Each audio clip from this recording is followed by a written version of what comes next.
Alright traders, let's break this down step by step. As we shared in our previous updates, our Elliott wave count continues to point toward a wave 4 double zigzag correction. Now, if you zoom into this zone, you'll clearly see an ending expanding diagonal, a clean 3-3-3-3-3 structure. And take note of this important detail, the fifth wave is truncated, which is very common behavior for an ending diagonal. That alone already gives us a high confidence signal that the correction is mature. Let's go back to our trade idea yesterday. Before the drop toward 85K, we already shared our bias, that this move was likely forming a leading diagonal, not a standard impulse. And here's why. We previously marked Wave 1 and Wave 2 as complete, but we were hesitant to short the supposed Wave 2 to Wave 3 move. Why? Because what looked like Wave 1 was actually made of 3 waves, a zigzag. That immediately raised a red flag. A true Wave 1 is impulsive, not corrective. So instead of forcing a trade, we stayed patient. And that patience paid off.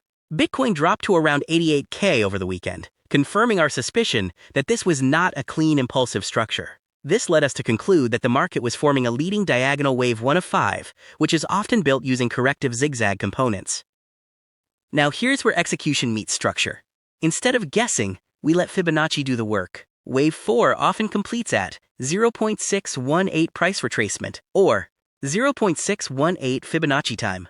And right on cue, both wave count and time aligned perfectly.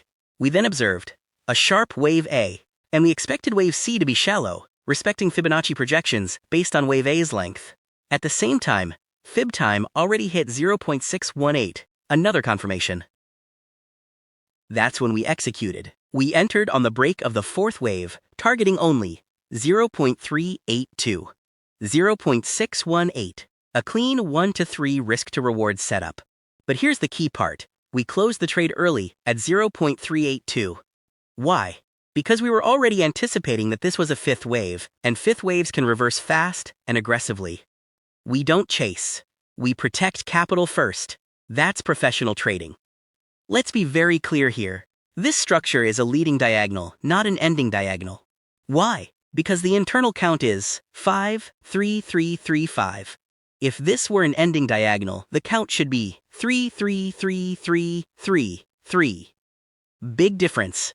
And that difference defines the next move. Now let's look at the structure of this fifth wave. A leading diagonal for wave 1, followed by an expanding flat, then a 5-wave wave 3, a triangle for wave 4, and finally 5 waves for wave 5. This completes the move. Our next trading plan is simple and clear. We are preparing to ride wave C to complete wave 2, expecting a classic zigzag correction. For a leading diagonal, the typical target is 78.6% Fibonacci retracement. And in terms of Fibonacci time, we're watching 0.382, 0.618, or 100%. This content is for educational and informational purposes only. It is not financial advice. Always do your own research and manage your own risk. Thank you, and see you on the next one.